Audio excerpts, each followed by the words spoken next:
Welcome back. So, it's Friday, of course. We need to ease you into the weekend. We certainly do. And whenever you see this face, it's time to talk about what's topping the trends list. Okay? Indeed.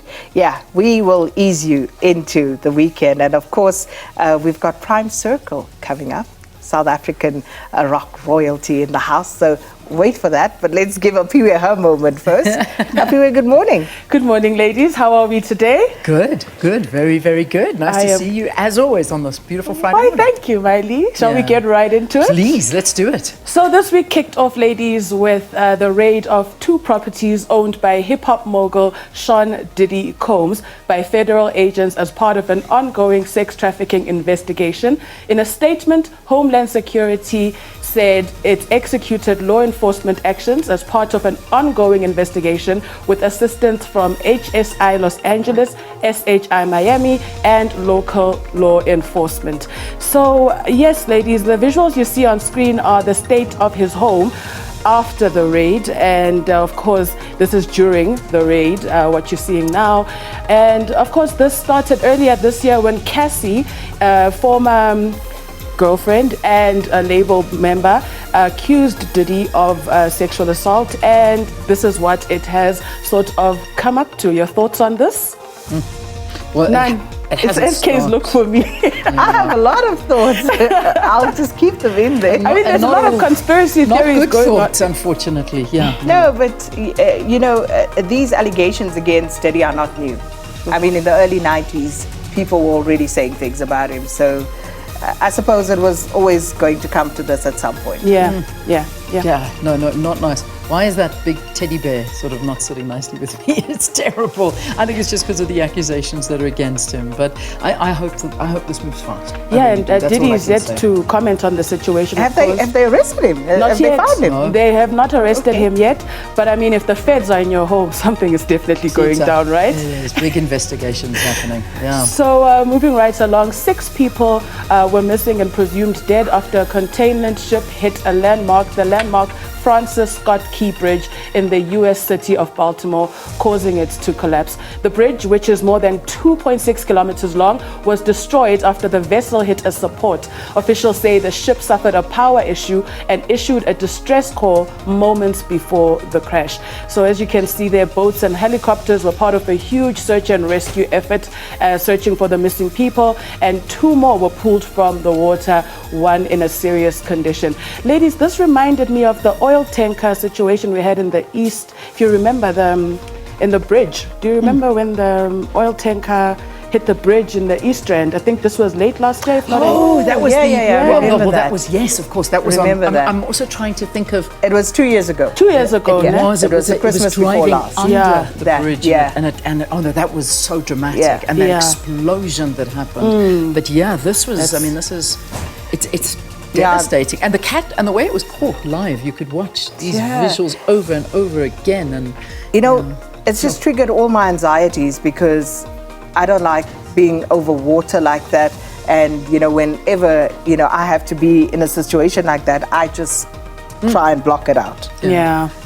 Just put your foot down and drive faster. No, I don't drive. In true American style, apparently some people were complaining that their Amazon orders were late, and I don't know if they realized how intense the situation was, but there were a lot of unhappy Amazon customers on the day of this incident. Listen, they must come and deal with our ports and our delays. That'll humble everybody. We had to deal with our delays. Who cares about your Amazon packages? Imagine. People died. Come on. Anyway, but that's unfortunately bad human nature traits. And last but not least, Gagasi FM, the popular presenter Penny Ntuli, has left Gagasi FM after the Durban-based commercial radio station offered her a contract that would only see her earning 2.8 a month. Ntuli took to social media on Monday and posted the contract, laying bare how the radio station tried to exploit her and move her to a less popular night show. Her revelations have led other former employees on the radio station to allege that they were underpaid for years. Let's take a look at what social media had to say on this before we get into it. Isikhathi sokuthi sirenew ama contracts and maybe ngiyisa very grateful. So long as I'm on air, so long as I'm on the platform and I'm able to talk to my listeners it's fine. So base beyasho typeni siyakubuyisa in the new season uzokwenza luphu uhlelo bengizokwenza uhlelo la ngo Sunday 1 to 4. I did not mind. But inkinga ngakumina iqale sebesho ukuthi because ngitheme ngibala imali i-show iyodwa since bebenginika i-show eyodwa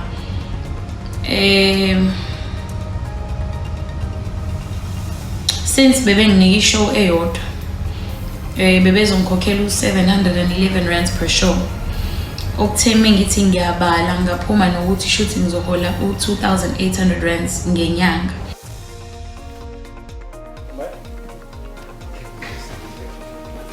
All right, let's get into the comments. Lisiba saying, one thing I've learned in life, you don't talk bad about your former employer in public. Not accepting their offer was okay, but coming out public, it will also be interesting to hear their side of the story. That industry is very small. She must be very careful. Well, this one's from Michelle. Michelle says exploitation and abuse thrives in silence. Had she not brought this situation to light, they would have continued doing it to others. And now that they've disposed of her, there will be another eager young person willing to take her place. It is not right for them to continue doing this. This is from Talaboy saying, was she supposed to keep quiet while being exploited? Sometimes doing so may not help her, but it will help the next person not to suffer the same fate as she suffered. Yeah? Yeah. Didn't the minister go visit as well? I do remember that the minister, like after this whole outcry, the minister sort of paid them a visit, Minister Zizi Kodwa, and was saying what a sterling job the station is doing and promoting local artists, blah, blah, blah, blah, blah. Not taking that away, but was that addressed? The sort of, did anybody... On what basis, on what grounds would he address it? I don't know. No, private business. The one thing I would address, and I think is a big issue, is how artists are abused in this country. And that is a big thing. It is a big thing. Freelancers, those in the creative industries, those in these kind of industries, it's not new. None of this is new. So this is it true, should have been spoken but we about. need to be a lot more circumspect around how we deal with these things. I think all of those comments were valid. And, you know, sometimes they say there are certain books that you don't write until you're old, in your 60s, because you still have to operate here amongst these people. But if you want to stand in your truth, absolutely. Yeah. Listen, sometimes standing in your truth is, as the last tweet says, makes it easier for those that follow behind you. The latest, though, is that Gagasi FM has indicated that they are seeking legal advice on whether they can sue her for revealing this or not. And that's where we leave it. Let's do that. Okay.